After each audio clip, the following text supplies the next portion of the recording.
Hello friends, कैसे हैं आप सभी। आई होप कि आप सभी हेल्दी होंगे इस विंटर सीजन में। तो आज की जो वीडियो है, सबसे पहले मैं आपसे रिक्वेस्ट करना चाहता हूं, अगर आप मेरा चैनल 3 क्लासेस पर हैं और आप अगर ये वीडियो देख रहे हैं तो प्लीज़ सब्सक्राइब कर दीजिएगा और बेल आइकन जो है वो दबा दीजिएगा। तो आज की जो मेरी वीडियो है वो इस बारे में है। देखिए, जो खासकर जो ये वीडियो है ये बोर्ड के बच्चों के लिए है और उन बच्चों के लिए भी है जो एग्ज़ाम की किसी तरह की प्रिपरेशन कर रहे हैं।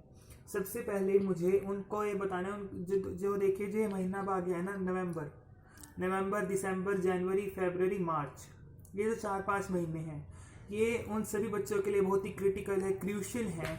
जो बच्चे किसी एग्ज़ाम की तैयारी कर रहे हैं, जैसे कि 12th के बच्चे बोर्ड्स की तैयारी कर रहे हैं, 10th के भी बच्चे बोर्ड्स की तैयारी कर रहे हैं, और अगर कोई एडल्ट है, अगर वो किसी अपने एग्ज़ाम के लिए तैयारी कर रहा है, तो उन सभी लोगों के लिए मेरी ये वीडियो है जो मतलब एग्ज़ाम्स की कोई प्रिपरेशन कर रहे हैं। तो सबसे पहले जो ये बात है नवंबर की, जो नवंबर का जो ये सीज़न है, नवंबर का मंथ में जो मोस्टली 10th और 12th का जो सिलेबस है वो कंप्लीट हो जाता है। लेकिन जैसे कि कोरोना पैंडेमिक था तो इस वजह से कुछ स्कूल्स ने शायद अपनी ऑनलाइन क्लासेस रन करी थी, कुछ उन्होंने नहीं करी थी, कुछ बच्चों ने अटेंड की थी या कुछ उन्होंने नहीं की थी।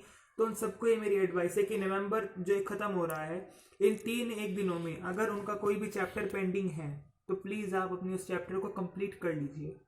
ठीक है। अब बात है दिसंबर की। 12th के बच्चों के लिए मेरी खास मैं उन्हें बता देना चाहता हूँ कि 12th में जो है प्री बोर्ड्स शुरू हो जाते हैं।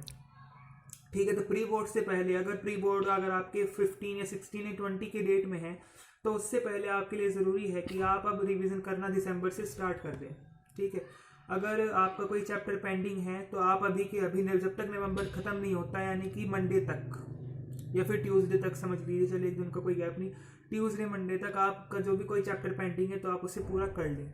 ठीक है। फिर उसके बाद दिसंबर में आए, दिसंबर में जो आपने चैप्टर्स पढ़ लिए उसके दौरान फिर आप उन्हें धीरे धीरे अब रिवाइज करें। ठीक है। तो दिसंबर का मामला है, उन चैप्टर्स को रिवाइज करना, हल्का फुल्का रिवाइज करो, थोड़ा बहुत कम से कम जो रिवीजन आपका होना चाहिए। अगर आप कोई कोचिंग में जाते हो तो वहाँ पर आपका रिवीजन तो ऑटोमेटिकली चलेगा, आपका उसमें कोई डिसीजन का इंटरफेयर नहीं होगा। घर में भी आकर आपको 3-4 घंटे अपने रिवीजन को दिसंबर के महीने में देने हैं। ठीक है। अगर दिसंबर में कोहरा पड़ रहा है या फिर लॉकडाउन है, इससे आपको कोई मतलब नहीं होना चाहिए। चाहे आपको सर्दी लग रही है, गर्मी लग रही है, सर्दी लग रही है, तो आपको इस तरह से रजाई में बैठ के किताब को खोल के बैठ जाना है ही। ठीक है।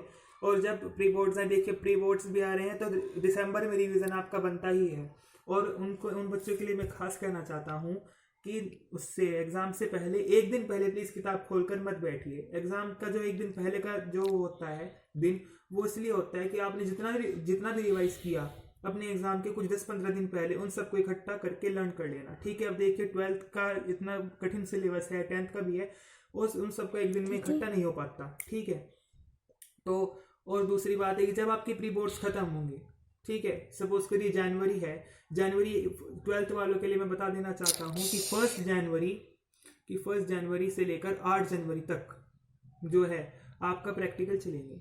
ठीक है। फिर उसके बाद जनवरी में भी आपको, जब आपके प्री बोर्ड्स खत्म होंगे, तब आपको अपना और कड़ा रिवीजन स्टार्ट करना है। कैसे कड़ा रिवीजन स्टार्ट करना है कि आपको क्या करना है, आपको अपने सेल्फ नोट्स बनाने हैं। ठीक है। मार्च के लिए, जनवरी के महीने में आपको अपने सेल्फ नोट्स बनाने हैं। ठीक है। और तो और सेल्फ नोट्स बनाने हैं। फिर उसके बाद नोट्स बनाने हैं, रिवीजन करना है और अपने रिवीजन को थोड़ा सा और स्ट्रिक्ट करना है जनवरी के महीने में। फिर उसके बाद है फरवरी में आपको अपने सैम्पल पेपर्स भी सॉल्व करने पड़ेंगे, सेल्फ नोट्स भी आपको अपनी रिवाइज करने पड़ेंगे, और साथ ही साथ अपना जो आपका जो पिछला रिवीजन था उसे भी और अपना तेज करना पड़ेगा। ठीक है। कोई बात नहीं, अगर आपने दिसंबर में अपने सारे सिलेबस का, जो सब्जेक्ट्स का सिलेबस है, उस सबको भी अगर आपने कवर कर लिया, ठीक है, उस सबका रिवीजन आपने 1 महीने में कर लिया तो कोई नहीं।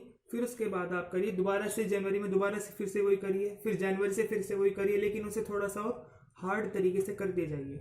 फिर इसी तरह करते करते फरवरी तक का मैंने आपको बता दिया। फरवरी में आपको बैठ के और जनवरी में सैम्पल पेपर्स भी सॉल्व करने हैं, सेल्फ नोट्स भी बनाने हैं, ताकि आपको और अच्छे से लर्न हो सके, आप रटने की जगह चीज़ों को समझें।